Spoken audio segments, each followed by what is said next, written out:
Praise the Lord. இயேசுவின் ரத்தம் ஜெயம் தினமும் இயேசு நிகழ்ச்சிக்கு உங்களை கர்த்தராகிய இயேசு கிறிஸ்துவின் நாமத்தில் வரவேற்கேன். செய்தியின் தலைப்பு கர்த்தரின் பார்வையில் நீங்கள். ஆதார வசனம் சங்கீதம் 113:7-8.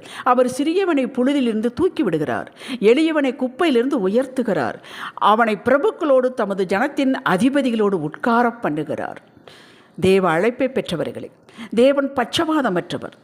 ஆனால் உலகம் பட்சபாதம் காட்டுகிறது. உள்ளவனை, உயர்ந்தவனை, செல்வாக்கு பெற்றவனை, அதிகாரம் உள்ளவனை கனம் பண்ணுகிறது. அவர்களுக்கு பயப்படுகிறார்கள். இவர்கள்தான் நமக்கு ஏதாவது செய்வார்கள் என்று நம்பி பின்னால் போகிறது. ஆனால் பல சபைகள் ஏமாற்றப்படுகிறார்கள். இதை உலகம் ஏற்றுக்கொள்கிறது. ஆம், அவர்கள் அப்படித்தான் இருப்பார்கள் என்று. இந்த உள்ளவர்கள் நீதியே புரட்டினாலும் உலகம் ஏற்றுக்கொள்கிறது.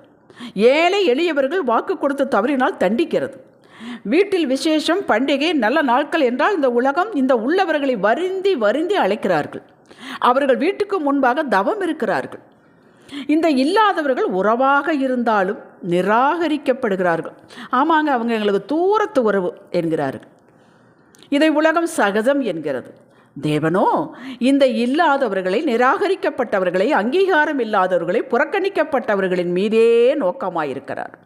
சங்கீதம் 40:17 தாவீது இப்படி குறிப்பிடுகிறான்: நான் சிறுமையும் எளிமையுமானவன், கர்த்தரோ என்மேல் நினைவாயிருக்கிறார்.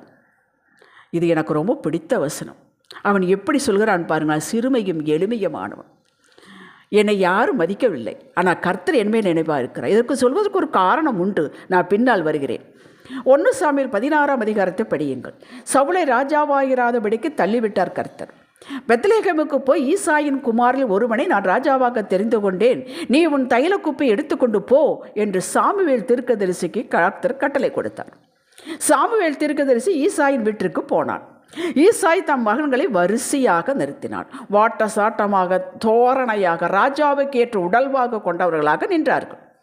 ஒவ்வொருவராய் சாமுவேல் முன்னால் இருக்கும்போது கர்த்தர் இவனல்ல, இவனல்ல, இவனும் அல்ல என்று அத்தனை பேரையும் புறக்கணித்தார். மனுஷர் பார்க்கிறபடி நான் பாரேன், மனுஷன் முகத்தை பார்ப்பான், கர்த்தரோ இருதயத்தை பார்க்கிறார் என்றார். சாமுவேல் ஈசாயை பார்த்து, உன் பிள்ளைகள் இவ்வளவுதானா என்றான். இல்லை, இனி ஒருவன் இருக்கிறான், அவன் ஆடு மேய்ச்சிக்கிட்டு இருக்கிறான் என்றான். அவனை வரவழைக்க சொன்னான். தாவீது வரவழைக்கப்பட்டான். கர்த்தர் இவன்தான் என்றார். சாமுவேல் தைல குப்பியை எடுத்து சகோதரர் நடுவிலே அபிஷேகம் பண்ணினார். அந்நாள் முதற்கொண்டு கர்த்தருடைய ஆவியானவர் தாவீதின் மேல் வந்து இறங்கி இருந்தார். முழு குடும்பமே அவனை சட்டமிடவில்லை, அசட்டை பண்ணினார்கள். பெற்ற தகப்பனே தாவீதை அழைக்கவில்லை. வீட்டில் ஒரு ஃபங்க்ஷன், ஆனால் ஆடு மேய்க்கின்றவனு அவனை அப்படியே விட்டு விட்டார்கள். ஒரு பொருட்டாக எடுக்கவே இல்லை.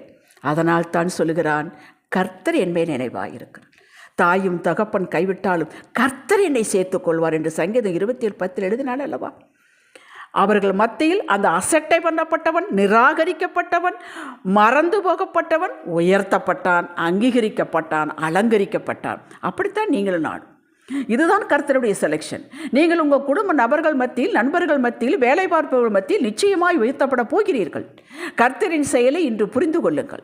என்னை யாரும் மதிக்க மாட்டார்கள், ஃபங்க்ஷன் என்றால் என் குடும்பத்தை கூப்பிடக்கூட மாட்டார்கள், ஏனென்றால் எனக்கு அந்த அளவுக்கு அந்தஸ்து இல்லை என்று நீங்களே நிராகரிப்பை ஏற்றுக்கொண்டீர்கள்.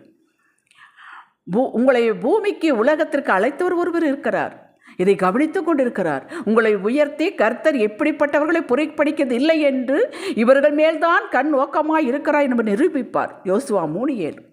ஆம், அவர் இழந்து போனதை தேடவோ ரட்சிக்கவே மனுஷகுமாரன் வந்திருக்கிறார் என்று எழுதி வைத்தார். லூக்கா 19:10. உள்ளவனை, ஞானவான்களை, பலவான்களை எடுத்து மேலும் மேலும் உயர்த்தி காட்டுவதை காட்டிலும் இல்லாதவர்களை, பைத்தியமானவர்களை, பலவீனமானவர்களை, அற்பமாய் எண்ணப்பட்டவர்களை எடுத்து பலப்படுத்தி, தன் ஞானத்தை கொடுத்து, தன் கிருபையை கொடுத்து, தன் தயவை காட்டி திடப்படுத்தி எல்லா உடையவர்களுக்கு முன்பாக அவர்களை வெட்கப்படுத்துகிறார், இவர்களை உயர்த்துகிறார் என்கிறது வேதம். நான் சொல்லவில்லை. 1 கொரிந்தியர் 1:27-28 படியுங்கள். இதன் அடிப்படையில் தான் நானெல்லாம் செலக்ட் ஆகியிருப்பேன் அப்படின்னு நம்புகிறேன். பின்ன மார்க் போட்டு செலக்ட் பண்ணுறாங்க இருந்தால் என்னிடத்துலலாம் ஒன்றுமே இல்லை. நீங்களும் நானும் பலவான் கையில் இருக்கும் அம்பு, பலவான் கர்த்தர். இந்த அம்பு வெறுமனே தரையில் இருந்திருந்தால் ஒருவர் திரும்பி கூட பார்த்திருக்க மாட்டார்கள். நாம் பலவான் கையில் இருக்கிறோம். கர்த்தரின் கையில் நாம் அலங்காரமான கிரீடம், ராஜமுடியுமாய் இருப்பதால் உலகம் நம்மை திரும்பி பார்க்கிறோம், பார்க்க வைப்பார். இப்படி ஒன்றுமில்லாதவர்களை எடுத்து பிரித்து உருவாக்கி தமது கிருபையினால், ரட்சிப்பினால், ஞானத்தால் அலங்கரித்து உபயோகப்படுத்தி உலகிற்கு காட்டுகிறார். இதுதான் அவருடைய மகிமை. இயேசுவை பார்த்த பரிசேயர்கள், இவர் தச்சன் அல்லவா, இவனுடைய பிரதர்ஸ் சிஸ்டர்ஸ் நம்மோடு தானே இருக்கிறார்கள், இவனுக்கு எங்கிருந்து வந்து இந்த ஞானம் இந்த வல்லமை என்றார்கள். அப்படி உங்களை பார்த்து சொல்லும் காலம் சமீபமாகிவிட்டது. ஆம், நம் தகப்பன் ஒன்றுமில்லாதிருந்து உருவாக்குறவர், வனாந்திரத்திலே வழியை உண்டாக்குறவர், வழியே இல்லாத இடத்தில் வழியை உண்டாக்குகிறவர், திரும்பி பார்க்க வைப்பார். அப்பொழுதுதான் அவர் மகிமைப்படுகிறார். உங்களையும் என்னையும் உருவாக்கி உயர்த்தி தமது சித்தம் செய்ய உபயோகப்படுத்தி யாருடைய கண்களும் நம்மை நோக்கி பார்க்க வைப்பார். இவங்களை எனக்கு தெரியுமே என்பார்கள். நாம் இப்போது செய்ய வேண்டியது கூனி குறுக வேண்டிய அவசியமில்லை. கர்த்தருடைய கையில் இருக்கிறோம், அவரது அரவணைப்பில் இருக்கிறோம், பார்வையில் இருக்கிறோம், திட்டத்தில் இருக்கிறோம், சித்தத்தில் இருக்கிறோம், மையப்பகுதியில் இருக்கிறோம் என்பதை மறந்துவிடக்கூடாது. நாம் ராஜாக்கள், ராஜாத்திகள். இதற்கு தகுந்தாற்போல நமது விசுவாசம், பேச்சு, செயல்பாடு இருக்க வேண்டும். கர்த்தர் நம்மை அவரது பிள்ளையா சுதந்திரமாய் அற்புத படைப்பாய் பார்க்கும்போது நாம் ஏன் ஒரு புழு, பூச்சி, செத்த, குப்பை என்று ஏன் சொல்ல வேண்டும்? பேசக்கூடாது. இந்த எண்ணம் மாறுவரை அவர் காத்திருப்பார். அவர் நம்மை உயர்த்தத்தான் காத்திருக்கிறார். கீழாக அல்ல, மேலாக, வாழல்ல, தலையாக மாற்றுவார். ஜபிக்கலாம். தகப்பனே, எங்களது அழைப்பு உயர்ந்தது, ரட்சிப்பு மேன்மையானது.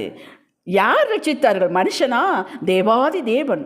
நாங்கள் மேன்மைக்குரிய மக்கள், பலவான்களாக இருக்க விரும்புகிறவர்களாகிய நாங்கள் பலவானாக இருக்க விரும்பவில்லை, பலவானாகி உம்முடைய கையில் அம்பாக இருக்க விரும்புகிறோம்.